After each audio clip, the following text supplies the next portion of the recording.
the Sports Betting Network. The numbers told the story, they always do. It's one of those idiots who believe in analytics. This is a numbers game with Gil Alexander on VSiN. Good Thursday morning to you. It is a numbers game at VSiN, the Sports Betting Network, VSiN.com, Game Plus, iHeartRadio, YouTube TV, and of course, SiriusXM Channel 158. Gil Alexander, Kelly Midland in the hizzy. Heyo. Producer number 9. So much more than a producer. How you doing, man? Doing pretty good. How about you? See you just creeping on up in that VSiN Killer Sports Challenge. Bum, bum, bum. Kelly Bidlin tie for third. Actually in third place, if you really want to know the truth. Kazarian first, Fezzik second, Bidlon third. Let's roll. Let's roll, baby. Let's go, man. Although I got to, I'm running out of selections. Like, I think I got to make 2 more.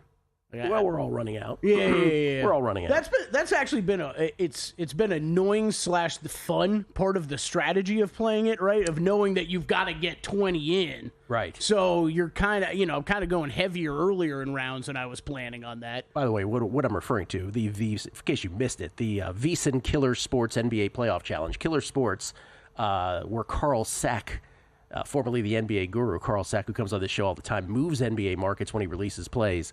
It was his brainchild, and it's 15 folks handicapping the NBA playoffs. Again, VSiN.com/challenge is where you can follow all this, and is a great way because it's 570 picks in all once we get through the entire postseason. So it's a great way to sort of follow what some of your favorite handicappers are doing right now. Yeah, totally. By the way, to your point, Fezzik was, and Fezzik is adamant. When he has a strategy, he has a strategy. He's like, that's why I put in all mine early, because everybody's going to put in theirs late. And so he was in the clubhouse at 13-7. 20 picks in the first round. That was a bit of mine, too. I wanted to make sure I fired early, and then I kind of slowed down mid-round and got a little bit, little pickier. But, yeah, it's you want to make sure you're able to get all 20 in, that's for sure. But no, it's one other thing that's kind of tripped me up about the contest is you do have to, because I have screwed this up once, I think, last weekend, where you got to get all your picks in before the first game starts. An hour before the first game starts. Thank you, an hour before the first game. So if you are interested in what everybody's betting for the night, guess what? It might be the game that's later in the evening, but you're going to find out hours in advance. Correct. So there's that. So check it out. Again, we'll talk NBA here momentarily. A little MLB May most wins update. In case you missed what we talked about yesterday, plus we'll update a development. Did I do that? We'll get into that. NFL Rookie of the Year odds. We were supposed to do this yesterday. We didn't. We were talking about random other stuff. Can't imagine what we were talking about that made that get bumped. Zach Cohen. Must have been important. and it's Zach and Crack today. Of course, it's Thursday. Zach Cohen, VSiN senior editor, to talk National Basketball Association and tennis from Madrid today. Oh, I have a tennis play this morning. And then Mike Somich, co-host of Ready, Set, Bet, to talk not only NHL playoffs with us, but the Derby, a little more than 48 hours away. Will our horse actually participate? We don't know yet. American Promise? Yes, I believe that's it. Why do we have so much trouble with that? Because there was American Pharaoh. There's all this. Right. That for me, it's that. Yeah, I think you're right. American Promise. We'll see if American Promise is a go. Somich has bets to make, and he wants to share them with us, so we will allow him. And then, of course, the second part of that Zach and Crack show is Bill Krackenberger, unscripted, hour number 2. Cannot wait for Crack. Crack said we don't usually talk anything. He doesn't tease anything he wants to talk about. But you know the story about the kid who won all that money on some parlay, but then because he was circumventing the casinos, told him he's not getting paid, and everybody's chiming in on it. Crack says he has a different angle on it than everybody. Interesting. So all right. We'll see what that's about. That's what they call a tease in the business. Yeah, it sure is. I find all those stories fascinating. I do too. Just because it's been handled so differently, right? And everybody's got different opinions on how it should be, and then how it is, right? Right. And we know some folks who have circumvented to glory, because it was written in the casino's rules, specific wordage that, they could kind of get away with it. Didn't say you can get away with it, but basically the words were such that they could get away with it. So there you go. Well, we'll get into all that. As far as the NBA last night, 2 games, the first of which was a punt by the Warriors after 2.5 quarters. Rockets led by as many as 30, And Steve Kerr said, okay, that's just about enough. 5:50 left in the third quarter. He pulled everybody. And then I actually texted the group text this. I'm like, Pat Spencer's frisky enough where this is going to get tighter, and then we'll see what happens. And sure enough, it did. Pat Spencer and Kevin Knox, wreaking havoc. And so Ime Udoka had to put back his starters into the game late. It was never close, though, don't get me wrong. Rockets win at 131-116. They easily cover the 4-point spread in this one. And so that forces a Game 6 back at the Chase Center in San Francisco on Friday night. Could be a standalone on Friday night. Game 6 back in Golden State, if you will. And that is, Will Hill reminded me yesterday of, this was very reminiscent. If you remember the last time the Warriors won the championship, the fourth of their four, back in 2022, 3 seasons ago, the one where they beat the Celtics 4-2 in the finals. They played the Grizzlies in round 2 in the conference semis. Yeah. It was a very similar thing. They had taken one on the road to go up 3-1, and it was Game 5 in Memphis, and Memphis just ran them out of the building, and they punted sort of halfway through that game as well, only to go back and win it back in San Francisco, or back in Oakland at that time. Yeah, I feel like I saw that box score shared a few times yesterday, even leading up to the game, because, I mean, tip of the cap to all the people that we had on the show, and then, man, I feel like everybody was on the Rockets last night, and I couldn't get there. But man, that came home easy, and I mean the handicap was right. It was Rockets are out of the gate fast, and then Warriors, if they were down enough, were we going to see guys hit the bench? And sure enough, they did. It went from 30-13, and the Warriors missed like 5 tip-ins that could have knocked it down to 11. Like at one point, it did raise the volume of the announcers. Like, what is happening here? So anyway, they accomplished getting the Rocket starters back in there, whatever that's worth. But back to Game 6 on Friday night. The other one, of course, was the closeout, and much more interesting, the T-Wolves and the Lakers. And the T-Wolves get it done. They close out the Lakers in 5 at Los Angeles. They do so behind the Rudy Gobert game. What a performance for Rudy Gobert. 27 points and 24 boards, 9 off the offensive glass. When there's no one your size on the other team, it kind of helps. It's just it kind of helps. I mean, that was part of the handicap for me, obviously this whole series, but for this game last night as well. But man, it was like that part. It was just comical at times. Like it just reminded me of like everybody who played high school basketball. You always ran into that one team where you're like, oh great, they've got a 6'11" guy on the team. Yeah. Like, what are we gonna do? And it was that, because it's just like the best play the Wolves had in the first half, Gil, was like, I feel like they had 3 air balls that was like, oh, Gobert's there to just catch it. Like, I'm just going to catch it and put it in. 54-37 rebounding advantage for the T-Wolves in the game. Julius Randle added 23, and the best offense besides Gobert, the throw to Gobert, high up above everybody, was Randle just taking the matter into his own hands. And the reason for that was, in this game, by the way, it was 103-96. The Lakers actually took a lead at one point, late third, early fourth. And you're like, how is this possible? I'll tell you how it's possible. You know how I always say the only stat you need in an NBA box score is 3-point percentage, and usually you can, if I see that, I can tell you who won the game. Not in this one. The T-Wolves were 7 of 47 from behind the arc. That's 14.9%. At one point, in fact, before Mike Conley sunk a 3 with just over a minute left to put the Wolves back up 6, they had missed 18 straight at one point. This game should have never been close. I was so mad. Should have never been close. I texted you. I was like, at halftime, I was fully planning on being asleep already because this was going to be a 25-point game. And no, somehow I'm sweating out this bet. The other thing I do want to say about this, though, and I texted you this, and maybe someone else as well, which is I felt like J.J. Redick lost this right in the first quarter. He lost it before the first quarter. He did. Well, he lost it literally, not literally, but J.J. Redick had endured a lot of criticism, of course, for playing 5 guys the entire second half in Game 4. Luka, LeBron, Hachimura, Finney Smith, and why am I always forgetting? Oh, and then of course Austin Reeves. Austin Reeves, and so. He, and some reporter asked a question, and he said, "Hey, do you think you'll consult with your assistant or whatever, or you think you'll lean on an assistant?" And J.J. Redick lost his mind before the game even started. He walked out of the press conference, a little sensitive about that subject, And you were making a great point, I think, the other day, which is we didn't really see anything wrong with that. You're in the playoffs. Like, what else are you going to do if you're the Lakers? It's really your best. It's really your only strategy here. And anyway, he way overcompensated for it yesterday in the first quarter. It's like mass substitutions, including Maxi Kleber, who hadn't played since January.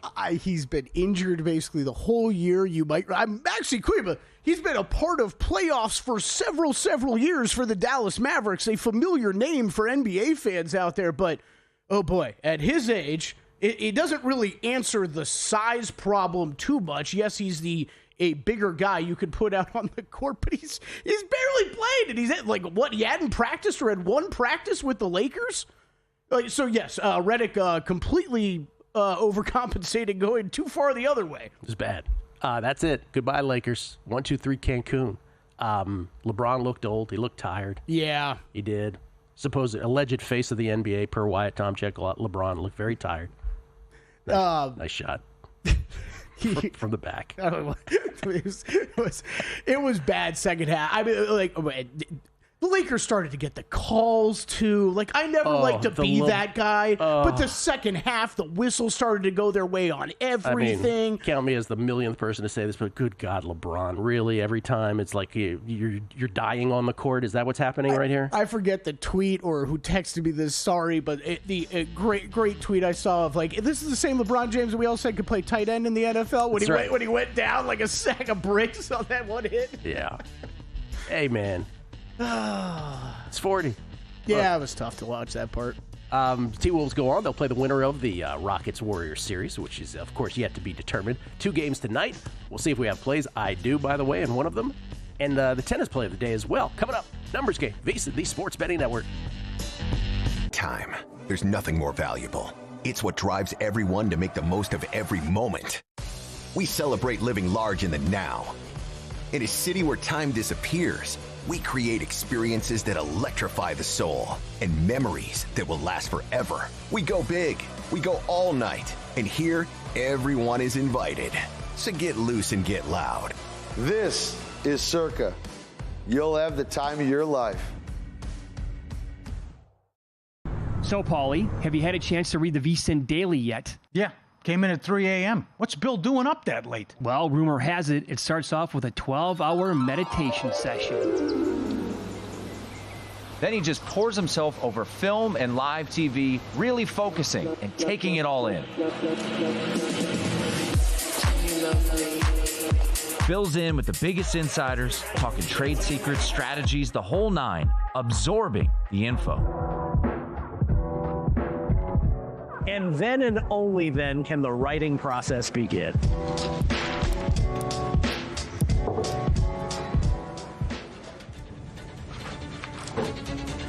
In Las Vegas, Bill's late night becomes your early morning. Wake up to the very latest betting insights in your inbox with the VSiN Daily.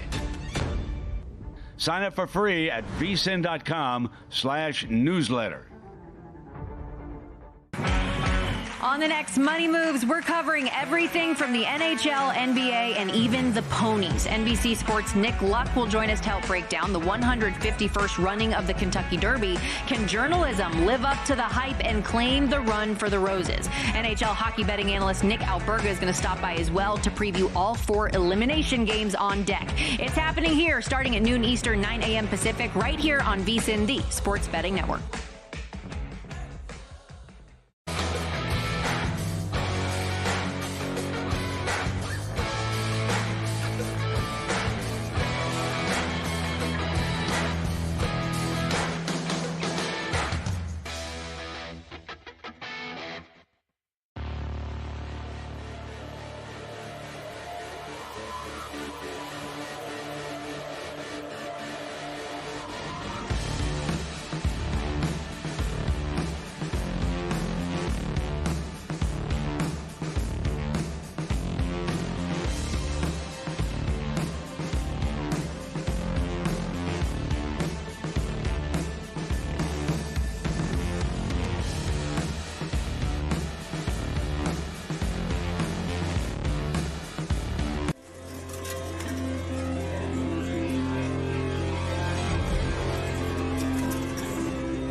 VSiN, the Sports Betting Network. Want to bet smarter? Start with the smartest insights of them all. Right now, you can check out the Kentucky Derby betting guide. Great job by Adam Burke and crew once again on this. Greg Peterson's MLB Best Bets. Tyler Shoemaker teaching you how to build a betting model. Oh, that's interesting. I love that we have that on there. Tyler Shoemaker on how to build a betting model. Remember, JVT took a stab at this a couple years ago in the NBA. Later today, you can check out Zach Cohen's NBA best bets and player props, Jonathan Davis's NHL picks, and Steve Makinen's MLB analytics report. Right now, you can sign up for our annual subscription, get 14 months for only $199 with promo code PRO. P-R-O, PRO. Just head to VSiN.com/subscribe to sign up today. We get tweets at Beating the Book. Always appreciate the feedback. Kevin Ryan, Gil, Shaq throwing up on his words while saying, I have to say Rudy Gobert's dominating this game was his finest moment on TNT.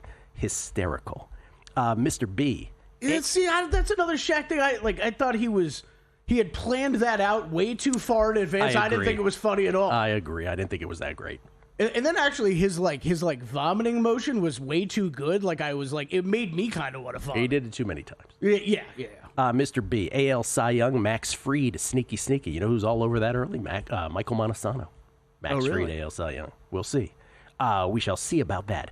Jesse Welch, I tagged them when I was complaining. Oh, so this is what happened yesterday, and Jesse Welch is talking about this on Twitter. So we did the MLB May most wins, Major League Baseball most wins. And for those who missed it yesterday, my play was on the Padres. I got the Padres when Circa first put them out at 25-1. It moved to 10-1. Sorry about that. And we were like, okay, but it was 14-1 at William Hill Caesars, and it was 10-1 all day yesterday at Circa. Then William Hill Caesars moved down to 5-1 on the Padres. So it became the co-short shot. Circa stayed at 10-1. And we were lamenting the fact, we're like, well, last year DraftKings only did March, April. They never went past that. What's going on with them? Well, KJ Morgan 6 tweeted this yesterday. DraftKings sometime yesterday midday-ish, or East Coast time might have been early afternoon, they put out May most wins. By the way, if you're on the DraftKings app, it is under May specials, Major League Baseball May specials, so it's not under wins. And they hung the Padres at 35-1. KJ Morgan, Chris Morgan, that is, showed his ticket down to 15-1 this morning. So if you want to get into this market, whether at DraftKings now or William Hill Caesars or at Circa, but DraftKings now is wide open for everybody in DraftKings jurisdiction, still at 15-1 on the Padres. I won't go through my whole dissertation on it yesterday, but it is available, Kelly, for at least 2 more hours. Because the first game this morning is 12:30 p.m. Eastern, 9:30 a.m. Pacific. So I'm assuming, I don't know, but I'm assuming they'll probably take it down at that point. Good PSA right there. Because if you are interested in betting this, get in early. When you said May specials, I'm like, okay, well, that means there's got to be more than one market up. So let me pull this up right now. No. I feel like DraftKings is like dunking on us, man. After we were like questioning, like, why did you stop doing this? Like, are you going to do this? There's like 7 markets up. Most wins, race to 10 wins is up in May. Last team to lose in May. Division most wins. May wins over unders. There's more. I feel like DraftKings is dunking on us right now. Are they dunking on us, or did we create this? I mean, well, it could be both. Be like, we'll show those guys. Yeah, I mean, like, I can tell you that the Circa line moved on the Padres when I bet it. I can't tell you that we did this for DraftKings, but maybe we did. Maybe enough people complained. I don't know. I'm just a little surprised if they were last to post, right? Even behind a Caesars that is rest of country, you could see what odds they were having, and you went 35 on it? Okay. Yeah. That's a choice. It is a choice. That is a choice. Or, yeah, I mean, it's a choice. Anyway. I mean, by the time they posted, what was it down to at Caesars even? I think 5-1. I don't know when Caesars went to 5-1. Okay. Yeah. Anyway, like 10-1 at the longest. For those who missed it, it is a cake schedule for the Padres. Yes, they only play 26 games. Others play 27 and 28. But where I bet it at Circa, where there are tiebreakers, that ain't the worst thing in the world. Now, the other shops, DraftKings and William Hill Caesars, are all dead heats. So that isn't a good thing necessarily at those places because it's just about the win column. But when it comes to tiebreakers at Circa, fewest wins is the first tiebreaker, run differential is the second tiebreaker. And speaking of that, we have a winner now officially in March, April. If you betted at DraftKings or at Caesars William Hill, you have a dead heat between the Metropolitans and the Dodgers. Dead heat for those who took the Mets and the Dodgers. Congratulations to all. If you betted at Circa, the Mets win on the second tiebreaker. They crushed the Dodgers in run differential. Congratulations to anyone who had the Mets. I, like an idiot, bet the Mets race to 10 instead. Plus 55 to plus 30 run differential in March, April. Congratulations, Mets backers. It's tough. Anyway. Should be 21-10 on there, right? Yes. 21-10 versus 21-10 for both teams. Yeah. That's correct. 21-10 is what the final records were for both. And by the way, I think those are those the final? No, that's from yesterday. That's from yesterday. So yeah, it should be plus 54 versus plus 35. I think they won by 19 in the run differential. Eddie Hoosies, that's the story. So you have 2 hours plus to bet that at DraftKings and anywhere else that still has this up, as May begins momentarily in a couple months, in a couple hours, pardon me. Tennis play today. I am on one play in Madrid. It's on the ladies' side. Again, VSiN.com/picks. If you're a VSiN subscriber, every host, every guest, every sport, every play is available for VSiN.com subscribers. I put this in last night.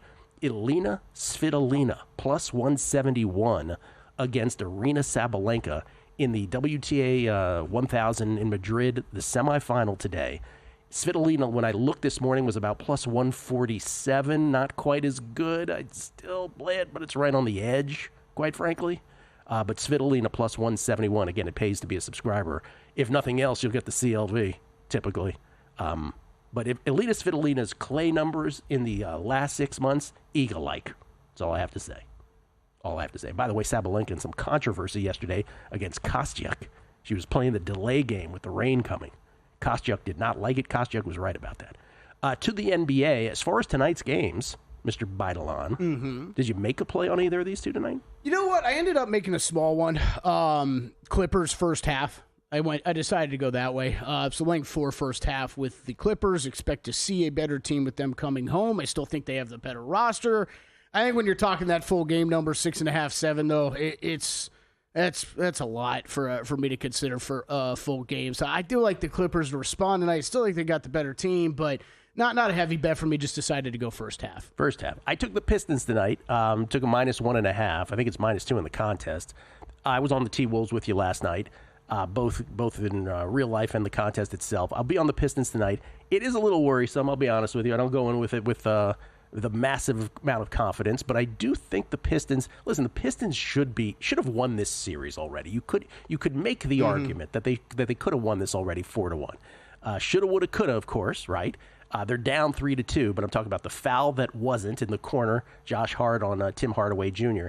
And then there was game 1 where the Pistons were up 8 in the fourth quarter. They allowed a 21-0 run. By the way, the other game they lost was by 2 points also, 118-116. Was that the game where Thibodeau, did they foul when they were up 3? I can't remember if I'm getting that right. Maybe I'm wrong about that. But anyway, it was a 2-point game. But Pistons honestly have to be upset with themselves that it has gone on this long. They look to stave off elimination tonight. It's going to be tough, though. Obviously, the Knicks, whenever Brunson and I'll even add Cat are on the other side of the court, nothing feels good about this series to me. Yeah. Cat has been outstanding.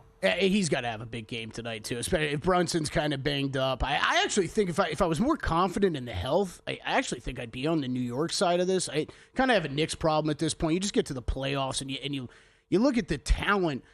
It far outweighs, I think, what the Pistons have. But, man, these guys, Gil, have not played up to and specifically, I'll call out Bridges and OG Anunoby. Like, when they assembled this group, and they paid a lot to put this group together, I thought this team was going to be really good this year, and they had a good regular season. But, man, this is the time that you show up and show how talented you are. And it's just, these guys are so hit or miss, it seems like, every game. And for how often this team still has to rely on Jalen Brunson to just make magic out of nothing, it should not be the case with how good the rest of these guys are on this roster. But Pistons favored by 1.5 tonight. Clippers favored by 6.5.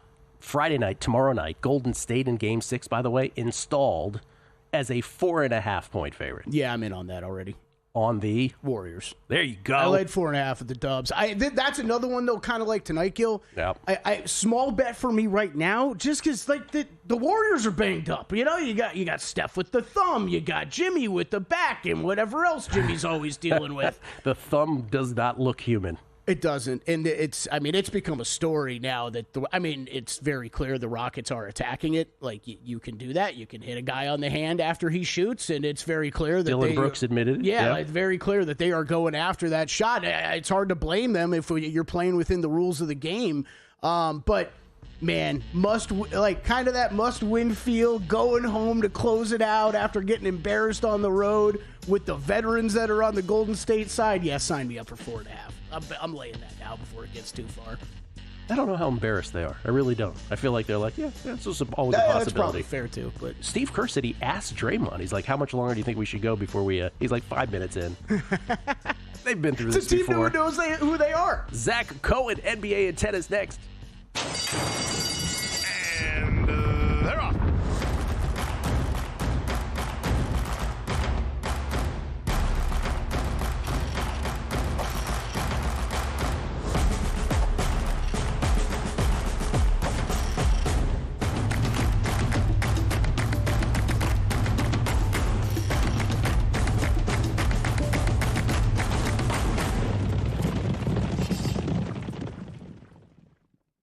If you're serious about betting this season, it's time to go pro.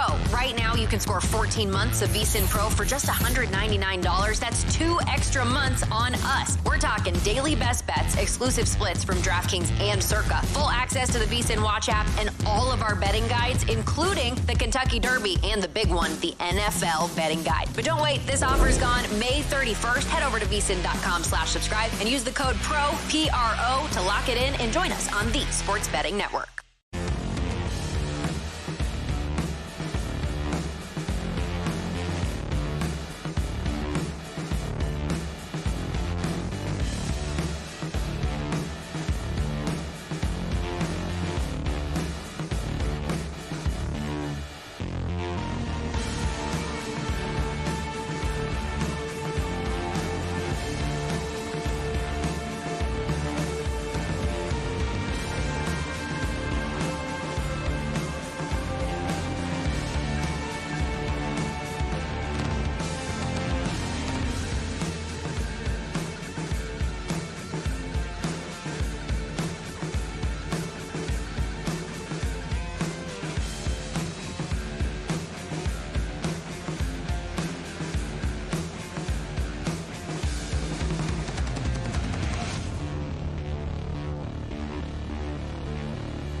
This is VSiN, the sports betting network.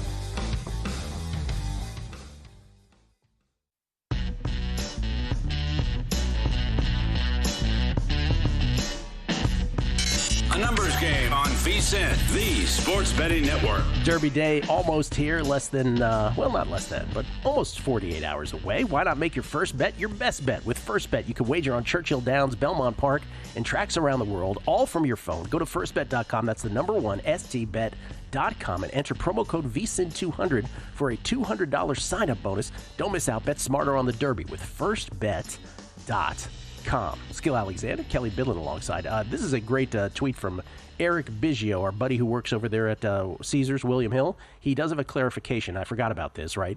So DraftKings did March-April, most wins. Circa did March/April. Remember, there was like 5 games, unless you were the Dodgers and Cubs. Then you had like 7 games in March before the month of April. William Hill Caesars only did April for the first go-round of this. So for them, it wasn't a dead heat. For them, the Mets won it outright. So thank you, Eric Biggio. Just a quick PSA. We had most wins for April only, so the Mets were the only winner in our shop. And yes, you and the ANG listeners did do that to our Padres price. Over 30% of tickets written on the Padres. Whew. Wow. So let's go. That's a lot. By the way, the Padres do not start playing baseball today on May 1st. They wait till tomorrow. We should probably point that out as well. So there will be teams ahead of us after Maybe today. check back in. Like, it is not, like, you brought it up. Yes, I would expect, like, Circa will be down, right? I can almost guarantee you as soon as we get first pitch of that first game, Circa will be down. DraftKings might let it hang around for a while. Yeah, you never know. So, worth noting on that. Never know. Zach Cohen joins us now, courtesy of the Progressive Guest Line. He is VSiN senior editor, part of the glue that holds this whole entire operation together. How you doing, Zach? Betting on X, by the way. I'm doing well. How about you? We're doing very well. Betting on X, your Twitter handle. Pardon me for stepping on you there. Before we go any further on this, do you have a Kentucky Derby horse that you're betting on, or do you steer clear of this? I don't. I mean, I should, because my dad's a big horse guy. He probably is really disappointed that I'm not into horses, but I do not have one. Okay, just checking. Your dad actually called me last night. He is disappointed, just in general. In general, he's very disappointed. You don't happen to have a brother who's a pharmacist by any chance, do you? Nothing like that? No, nothing like that. He is disappointed, though. Yeah, well, it's a common thread with all of us. Okay, to Madrid tennis. Do you have anything in Madrid left today? Yes. So I have Coco right now, plus 1.5 sets and a little bit on the money line. I just kind of have thought that Iga has looked, beatable so far. Obviously, there's been some big wins. I think that she started to get a lot closer to the clay court Iga that we want heading into the French Open, because I did end up jumping on her at plus money odds to win that tournament. But I do think, dropping sets against Keys, against Schneider, like, she's looking a little bit vulnerable. And I do think that Coco, when she gets on these heaters, you really want to back her. Obviously, she's a player that I have looked to fade a lot in the past, but when she is serving well and when she is hitting the forehand with confidence, she's really, really tough to beat. So I just thought it was a really good number to get on her when she's beat Iga twice in a row. Great semifinals today. Coco against Iga, Svitolina against Sabalenka. Again, I'm on Svitolina. Well, I feel like I've heard from both of you guys most of the season a little bit of a fade of Coco. Are we turning around on Coco a bit here? We might in be. general? We might be. Okay, all right. Something to monitor? Though, and I'm sure Zach will admit this, clay is, a little different right here than it would be on other surfaces when you go up against the likes of Iga. So we'll see. I don't know. And this is a faster clay. We're crescendoing to the slower clay as well. So it only gets harder for the Cocos of the world. Against someone like Iga, let me point that out.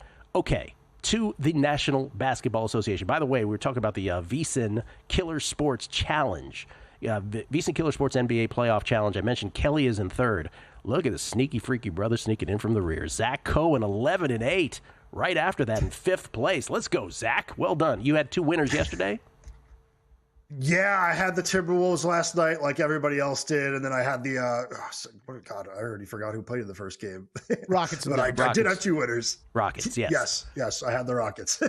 Let's start with that one. Game 6 back in San Francisco on Friday night. Warriors 4.5-point favorites, trying to close out the Rockets. Otherwise, it's Game 7 back in Houston. Any thoughts on that game first?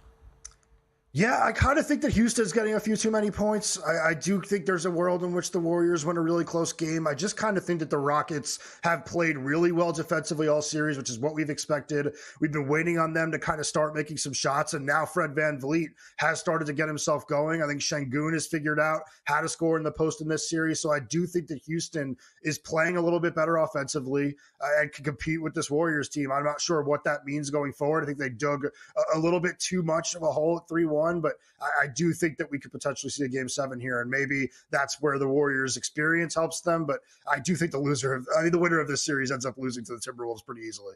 Really? Because you've been on the Timberwolves all the way through. You've been Mr. Timberwolves on this. To me, and you'll tell me where I'm wrong here, the Rockets on paper should beat the Warriors every time too, right? The size advantage is such, and we see it in the rebound totals every game. They should be crushing. But the Warriors have figured out a way thus far. The T-Wolves will have the same advantage, right? Size will be the big difference there as well. And the only question becomes, can the Warriors figure out a way out of that, assuming they get by the Rockets, which is a big assumption.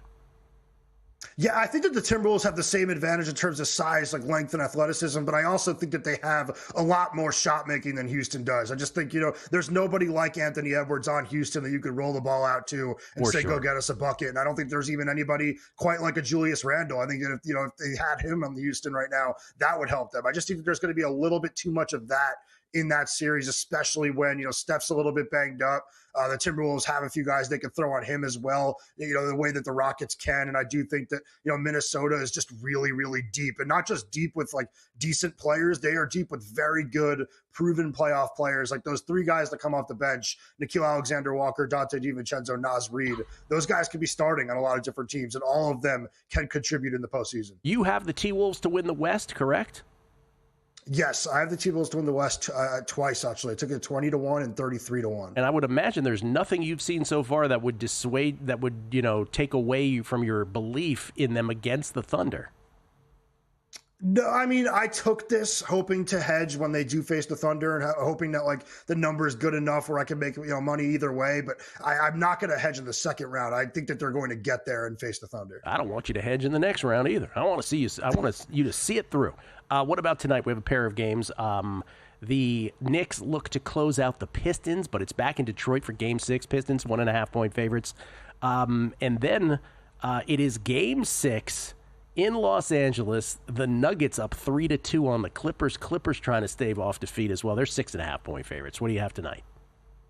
I have the Pistons money line. I said this to Kelly. Like, I've seen a lot of things that I think the Knicks could do that would help them win this series. I just don't think that Tibbs is going to do them. I think, obviously everybody wants Brunson and Cat to run a lot more pick and rolls and to just get Cat involved more in general. Like when he has Tobias Harris on him, he should be posting up. When, Jalen Duren is there guarding on the perimeter, Brunson should be blowing by him and then, looking for whatever advantages that they can create. They are not doing that. They are still relying on that Brunson hero ball, and he's banged up right now. They are kind of taking, this Pistons defense that is 10th in the league and really not, hurting their weaknesses in any way. So I think that that's not going to work the rest of the series. And Detroit has also figured New York out on the offensive end, where I don't think the Pistons really should be able to do that. I don't think, the Pistons have a lot outside of Cade Cunningham that you could rely on a nightly basis, but the Knicks are allowing them to do it by, making life easy on Tobias Harris. They're not guarding that Jalen Duren pick and roll very well. And Thompson is just floating along the baseline,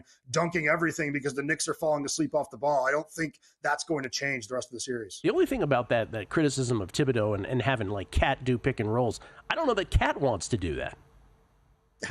It's possible. I mean, yeah, it's tough to ask a player like that to screen a lot, but I do think that, a lot of it would be pick and pops. Like he doesn't have to go, get into the mud really, but they do need to run more with him. Like they're just kind of wasting him out there. The fact that he and Tobias Harris have kind of been a wash as the number 2 options in this series has kind of been why I think the Pistons have, outplayed the Knicks for most of it.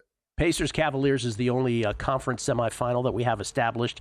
We mentioned this yesterday. Cavaliers were about a -450 favorite. It's ticked up a little bit. It's inching towards a $5 favorite.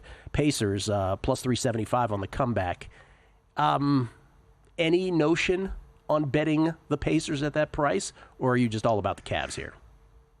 I like the Pacers plus 2.5 games. I saw that around minus 150. I just think that there's not as much that separates these two as most people do. I know Cleveland looked about as good as you could possibly look against Miami. And I said it, AVT and Kelly, like I was really impressed with Kenny Atkinson. I think Eric Spoelstra is as good as it gets when it comes back to game-by-game adjustments in the playoffs. Atkinson did a better job than him. They got better as that series went on. But I do think that the Pacers, dating back to December, have been a top 7 or so team on both offensive and defensive rating.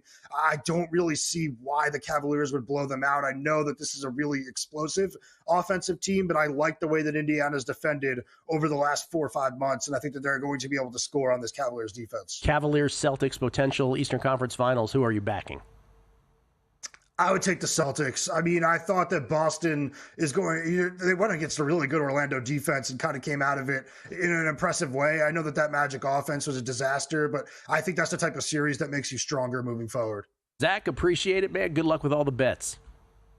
Thank you. Zach Cohen, everybody. Betting on X on Twitter, senior editor. By the way, do you have a golf first round leader bet that you're sweating here? Let me check in on that, Gil. Oh man, bad timing. Sammy Valimaki, I do have it 3 under par. He is 1 off the lead.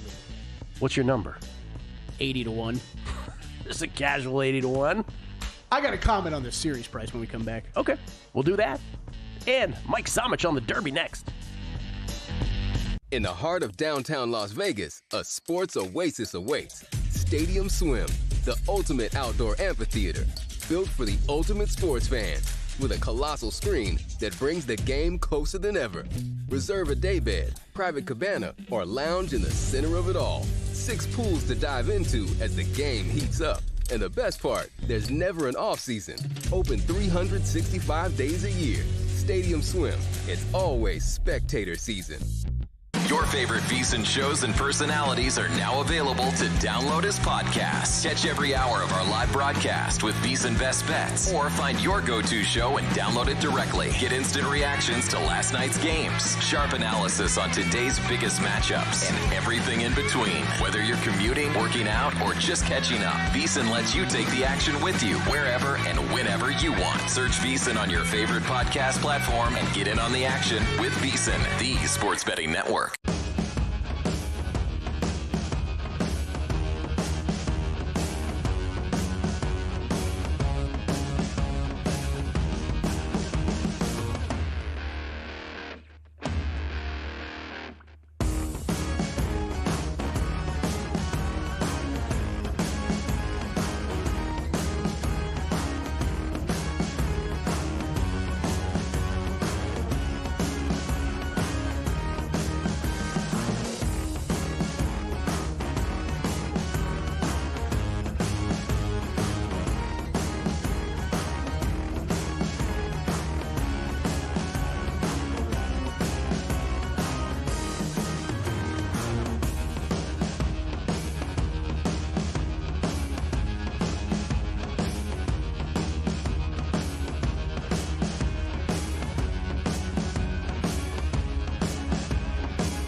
numbers game on VSiN, the sports betting network. Whether you're placing your first bet or you've been playing the ponies for years, VSiN's Kentucky Derby betting guide has everything you need to get ahead on Derby Day. Inside the guide, you'll find a clear breakdown of how to bet on horse racing. Great for beginners. Love that. Detailed previews of both the Kentucky Derby and Kentucky Oaks. And best bets from top racing experts to help serious bettors cash in. The guide is yours with a VSiN Pro subscription. Start today for just $9.99. Get your first 30 days of VSiN Pro, including the Derby Guide, daily best bets, exclusive betting splits, and more. Sign up now at vsin.com/subscribe. That's VSIN.com/subscribe. Trivia question for you, Kelly. 17. What's that? 17's the answer. But go ahead. What the answer to what? To your trivia question. Oh, I was like, what? Here's a trivia question. What regular numbers game host was once a part owner of a Derby horse? A horse that participated in the Derby. A numbers game host? No, a numbers game guest, pardon me. What regular guest, did I say host? What regular guest of a numbers game, that would be a good one. What regular guest of a numbers game has actually attended the Derby as an owner? Who is it? You ever have Jason Worth on? No. It was 13. Brian Ortega. It was 13 years ago. No, but Brian Ortega. I ran into Brian Ortega yesterday. His family's big in the horse racing business. I ran into Brian Ortega on the crosswalk between the Cosmo and Crystals. Oh, well, it's two men out on the town in Vegas every night. By the way, in the middle middle of summer, that is the single hottest point of Las Vegas. That crosswalk. Little trivia. That doesn't surprise me, Crosswalk actually. between the Cosmo and Crystals. Single hottest point. It wasn't hot yesterday. But I ran into Ortega. He's going to the Derby. Good for him. Producer of I don't Money think he's here today, so that must be why. His parents are coming up from Arizona. They're picking him up, and they're both going to the Derby. Yeah, all three of them. I believe his father is involved in ownership of some horses. Well, see, I asked him that, and he was like, "No, we just bought tickets." I thought he was lying to me. I thought the man was lying to my face. I think he's downplaying it. Anyway, do you have an answer to the question? Oh, no, not at all. Joe Pita. Should have known. Joe Pita, who was a part owner of El Padrino, R.I.P. El Padrino. Okay. By the way, El Padrino no longer with us, but that was 13 years ago. Mike Somich joins us to talk Derby right now. This is his time of year, everybody. You can follow him on Twitter at SamoBomb18. Do we have that? No? Nope. No, we don't. Mike Somich, SamoBomb18 on Twitter. He, of course, is co-host of Ready, Set, Bet, and he does all kinds of horse racing shows. Remind us when the horse racing show that you do is every day. So on Friday, every Friday, we have VSiN at the Track, Road to the Kentucky Derby. It's a live to YouTube show at 2:15 Eastern, 11:15 Pacific. This Friday, we're going to talk all about Saturday's card, the races that we're expecting to bet, the Kentucky Derby, obviously. But during the breaks, which are live on the YouTube channel, we'll also talk about our best bets on Friday. So make sure you tune in live over at VSiN Live on YouTube. 2:15 Eastern, and then on Saturday at 4 o'clock Eastern, 1 o'clock Pacific, Aaron Halterman and I will have a special VSiN at the Track, which will be on Sirius XM channel 158 on all the VSiN apps, including the VSiN Watch app, as well as YouTube TV, Roku, and then Mad Dog Sports Radio as well, from 4 p.m. to 8 p.m. Eastern, taking you up to the Kentucky Derby and then through it to break it down. Wow, we don't even have time to talk about it. That is his entire schedule. Somich, busy man. Dude, it's a mouthful. You keep it's a lot. No trivia questions, please. You keep saying 2:15 p.m. and 11:15 the whole time. We've been saying 2:10 and 11:10. Have we been lying that you're not on? No, it was supposed to be 2:10, but then we pushed it back to 2:15 because it's easier with guests to do like 2:45 versus do it at 2:40, and so it's all over the place. But if you're there at 2:15, you'll catch the whole show. I promise. I like the on the break conversations. We got to experience that for our last Long Shots taping that went live on YouTube, because you got to tape a show, but then the breaks are live still on YouTube. So it's like people are you get a nice behind the scenes look at how a show operates. Yeah, Wyatt almost assassinated me on one of the previous breaks on this show. It's amazing. No, he didn't. Wyatt's mad at me. Okay, so let's go to the Derby itself. Let us start from, and let's do it from, as Denzel Washington said in the movie Philadelphia. Let's explain it to us like I'm a 2-year-old here. How would you bet this if you're a novice who maybe bets on sports but is not familiar with betting horse racing? Walk us through what you're going to do.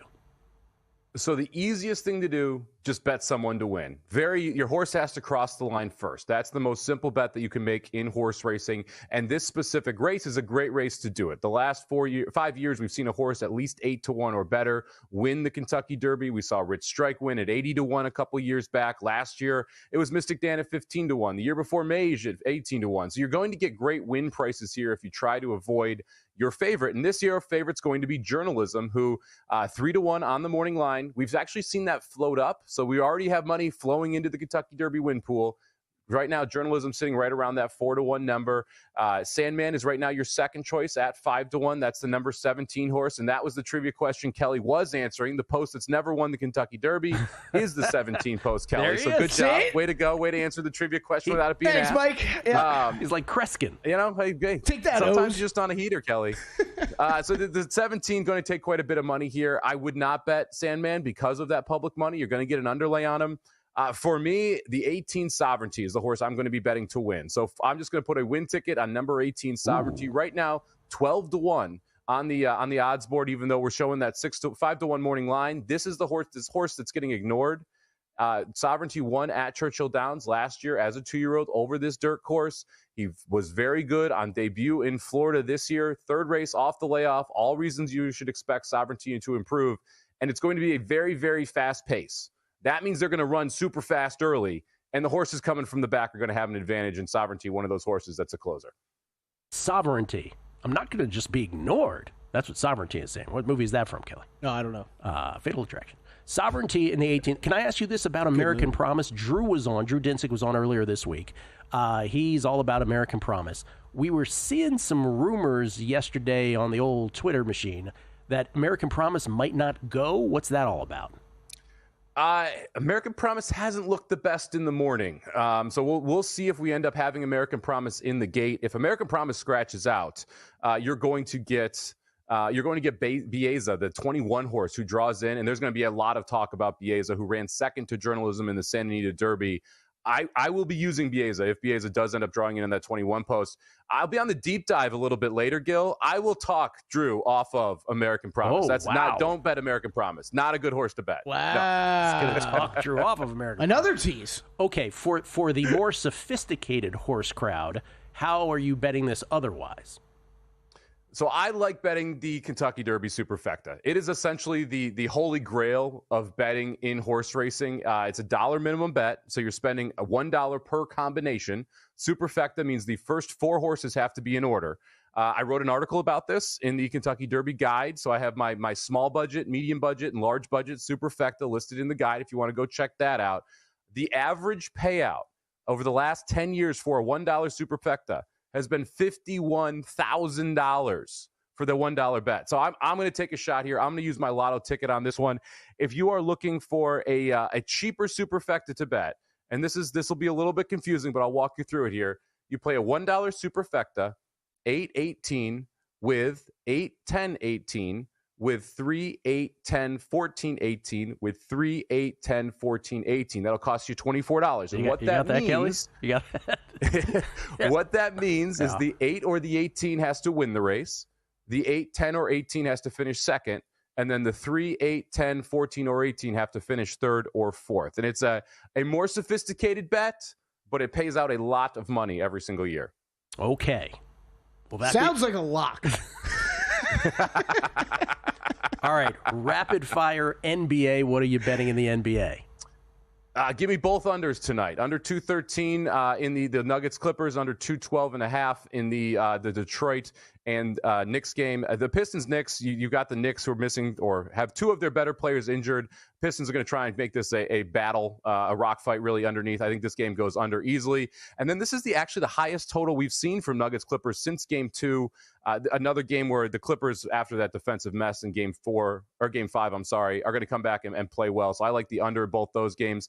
Give me a couple dogs in hockey as well. The Wild, game 6 at home against the Vegas Golden Knights. They've actually outplayed Vegas in this series. I think the Wild get it done, force a game 7. I think the Kings force a Game 7. They've also outplayed the Oilers in this series, so give me them plus 140 tonight. And then I think the Avs force a Game 7 at home as well. I'll lay the goal and a half with the Avs and take plus 140 there as well. So under in the 2 basketball games, Wild plus 140, Kings plus 140, and the Avalanche minus 1.5 plus 140 in the NHL. So in the 3 hockey, so easy way to remember it, both unders in the NBA and 3 teams to stave off elimination in hockey. The one that you're staying away from is Toronto and Ottawa. That also is a potential elimination game. And the other way to look at that is the Leafs are trying to prevent Ottawa from coming back from 3-0 to 3-3, which obviously would then put them on the cusp of some history. You don't want any part of that game tonight. I don't want any part of that game tonight. I don't know how Toronto's going to respond to the pressure, which is only building every single game that you see this. Toronto is a storied franchise that has just had bad juju in the playoffs year after year. If they go back 3-3 to Toronto, the amount, it's an elephant on their back when they go back home into that arena. So I don't want any piece of it because I don't know how Toronto's going to respond to the pressure tonight. A lot of folks in Ontario, a lot of folks in Toronto listen to this show through Game Plus, and I know that the pressure is massive on that hockey team, for sure. Haven't won the Cup since 1967, famously. Mike, sovereignty it is. Thank you, sir. Have a good one, guys. Samobomb 18. Crack next. And we're out. Okay, give me 1 sec. I need to load funds into my gaming apps. Stormy, really, with